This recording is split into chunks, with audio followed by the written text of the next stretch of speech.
종합제 TV 시청자 여러분 안녕하십니까? 2019년 10월 6일 오전 10시입니다. 어제 서초동에서 조국 지키자는 시위가 있었고 청와대 앞에서는 정광훈 한기총 대표 목사가 주도하고 김문수 전 경기도지사 그리고 이재호 전 국회의원이 맹활약을 하고 있는 농성 집회가 계속되었습니다. 그리고 서초동으로는 애국 진영에 있는 분들이 우리 공화당 등 많이 몰려가 가지고 또 맞대응 집회를 했습니다. 저는 직접 취재를 하지 않았는데 갔던 사람을 통해서 간접 취재를 하고 저기 정광훈 목사 집회에는 저 집사람이 갔다 와서 저한테 상세한 보고를 해서 제가 종합적으로 평가를 하니까 거리에서 광장에서 우리 즉 대한민국 세력이 확실하게 이기고 있고 저쪽이라 하면 문재인 조국 편을 드는 사람들은 기가 꺾였다는 것을 확인할 수가 있었습니다. 10월 3일 국민 대집회가 드디어 역사를 바꾸고 있습니다. 역사는 어떻게 바뀌어지느냐 하면은 국민이 정신을 차릴 때 바뀌어집니다. 국민이 대각성을 할 때 바뀌어집니다. 아직도 문재인 지지한다는 사람이 한 40% 되지만은 이제 달라지게 될 것인데 달라지는 속도는 천천히 달라지다가 갑자기 달라집니다.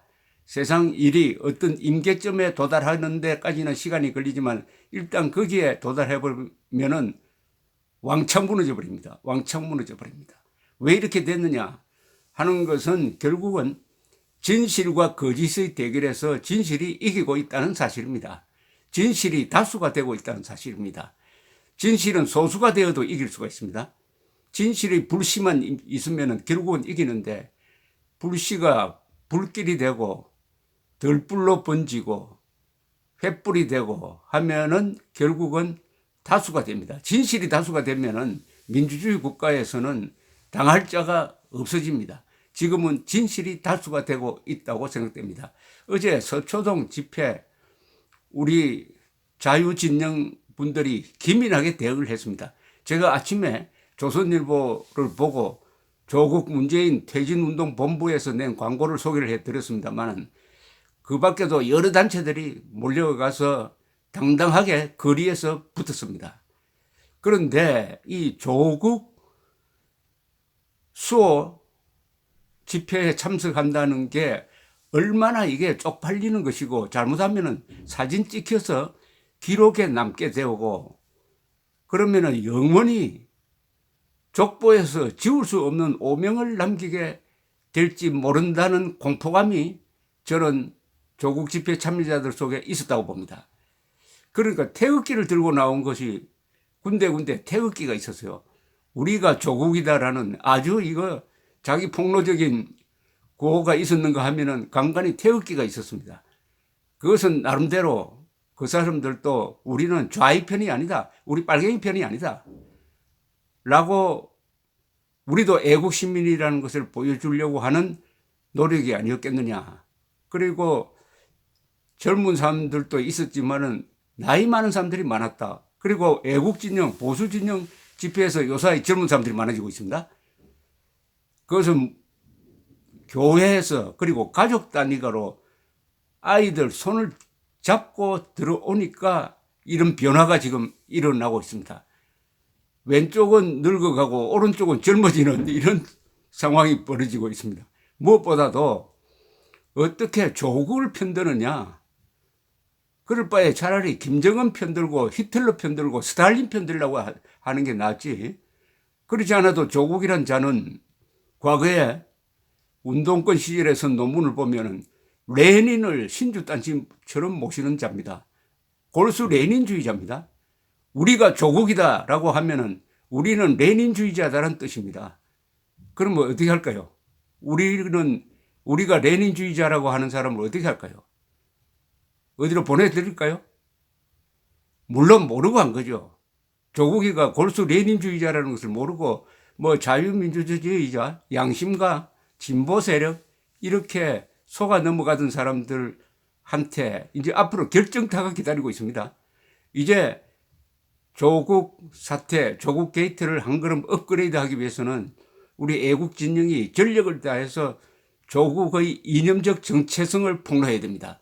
지금까지는 조국 일가의 비리와 부패를 폭로했는데 이것은 양파의 껍질에 지나지 않고 양파 속 가장 한복판에 있는 핵심적 진실을 폭로해야 됩니다. 그것은 조국은 전향을 거부하고 있는 사회주의자 중에서도 골수 레닌주의자다. 골수 레닌주의자다. 그저가 페이스북에 죽창가 운운했을 때 그 죽창가라는 노래를 작사한 사람은 난민전 사건의 연루자로서 감옥 생활하고 나온 사람이 쓴 글이었는데 그렇다면 그 죽창가로 누구를 찌르려고 한 거냐?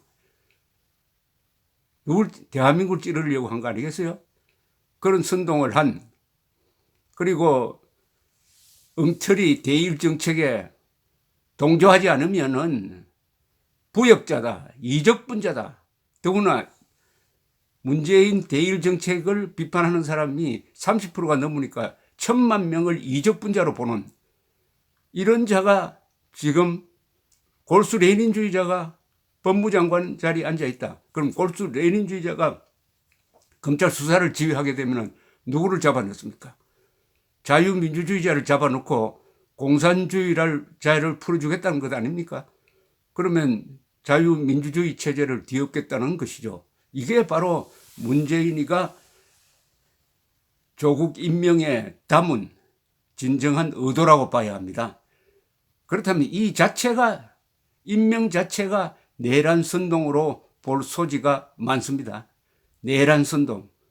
그러니까 한편으로는 조국의 정체, 이념적 정체, 붉은 정체, 사회주의자적 정체, 레닌주의자적 정체를 폭로하고 한편으로는 이 자를 법무장관에 앉힌 것은 간첩을 국방장관에 앉힌 것과 뭐가 다르냐? 이게 내란 선동 아니냐? 이거 언제까지 포기하지 않으면은 문재인 대통령을 내란 선동 혐의로 고발하겠다. 국민 고발하겠다. 이렇게 나오면은 이제 설마 이 대한민국이 아무리 왼쪽으로 기울었다고 하더라도 레닌주의자를 공공연하게 수호하겠다고, 레닌을 수호하겠다. 레닌주의자 수호하면 어떻게 됩니까? 골수 레닌주의자 수호하고 우리가 골수 레닌주의자라고 하면 어떻게 되겠습니까? 이것을 전파하면 아마 앞으로 집회에 나오는 인원이 격감하게 될 것입니다. 격감하게 될 것입니다. 이제 이 전가의 보도를 우리가 꺼내지 않았어요. 부패, 비리 문제가 더 확산 속도가 빠르다고 판단했는데 이제는 제대로 된 칼을 진짜 뽑을 때입니다. 헌법의 칼을 진짜 뽑을 때입니다. 그리고 지금 청와대 교도보를 만들어서 수천 명이, 수백 명에서 수천 명 왔다 갔다 하지만 오늘은 또 연합 집회를 한다니까, 교회 연합 집회를 한다니까 청와대 앞 농성장이 더 붐빌 것으로 보입니다. 드디어 농성을 시작을 했습니다. 드디어 투쟁을, 이게 진짜 투쟁입니다. 청와대 앞에서는 이게 시위가 아닙니다. 집회도 아닙니다. 투쟁입니다. 거기에 핵심이 교회입니다. 한국 교회가 행동하면은 얼마나 끈질기고 얼마나 용감하고 얼마나 희생적인지를 그 현장에서 보여주고 있습니다. 살아있는 교회입니다. 지금 청와대 앞 농성장은 살아있는, 하나님께서 기뻐하시는 살아있는 교회입니다. 죽은 교회가 아닙니다. 거리의 교회입니다.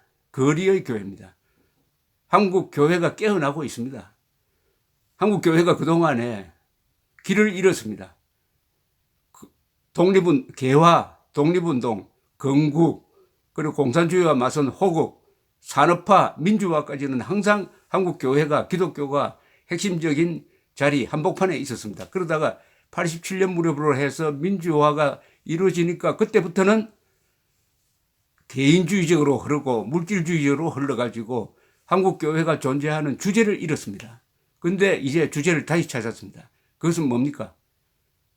대한민국 안에서 공산주의 세력, 김일성 세력을 무찌르고 헌법의 힘으로서, 성경의 힘으로서, 자유의 힘으로서, 진실의 힘으로서 내친김에 북한 노동당 정권을 쓸어버리고 자유통일하는 것입니다. 자유통일 해가지고 북한 주민들을 기독교인으로 만들고 자유인으로 만들어가지고 인류국가를 건설하는 것. 여기에 한국교회가 중심적인 역할을 한다면은 교세도 늘어나고 교인들도 신이 날 것이고 정말 하나님의 사랑을 받게 될 것이다 하는 것이 바로 지금 청와대에서 보여주고 있는 교육입니다. 교육장입니다. 거기가 살아있는 교회고 또한 교육의 장소입니다. 어떤 분이 마이크를 잡더니 거기 마이크 잡는 분들이 나와서 하는 연설은 금과 옥조처럼 귀한 말들입니다. 어떤 여성분이 나는 여기 나온다고 남편하고 싸운다. 그런데 교회보다도 남편보다도 국가가 더 중요하다. 나라가 없어지면은 남편도 없어지고 교회도 없어지는 거 아니냐. 이렇게 말씀하시는 것이었습니다. 그런 말들을 그냥 직설적으로 토해내고 있으니까 저기가 청와대 앞 농성장이 바로 한국교회의 미래상입니다. 한국교회가 저 농성장을 지켜내고 저것을 더욱더욱 키워야 합니다. 한국교회가 돌아가면서 특히 대형교회 뭐합니까 지금. 대형교회 목사들이 설교하는 걸 보면은 원론적인 이야기만 하고 행동이 없어요. 행동은 뭡니까? 하나님을 기쁘게 해드리는 행동이 뭡니까? 거짓과 싸우는 것 아닙니까? 진실을 지켜내는 것 아닙니까? 적과 동지를 분명하게 가리는 것 아닙니까? 그리하여 선과 악을 확실하게 구분하고 선을 지키기 위한 용감한 사람이 되는 것, 이게 아닙니까? 성경의 90%, 대한민국 헌법에 들어가 있는 가치, 진실, 정의, 자유는 성경적 가치입니다. 세계의 민주주의는 그 출발점이 교회에서 시작되었습니다. 종교개혁, 1517년 마르틴 루터의 종교개혁에서 민주주의와 산업혁명이 시작되었습니다. 교회가 대한민국의 주인공입니다. 그런데 그게 보면 요새 새로운 현상이 있습니다. 예비역 장교들이 많이 나와요. 국군 장교단과 기독교가 대한민국 우파 애국 진영의 핵심입니다. 이건 어느 나라든지 마찬가지입니다. 여기에 자본가가 들어와야 됩니다. 기업인들이 여기에 합세를 해야 합니다. 기업인들, 그리고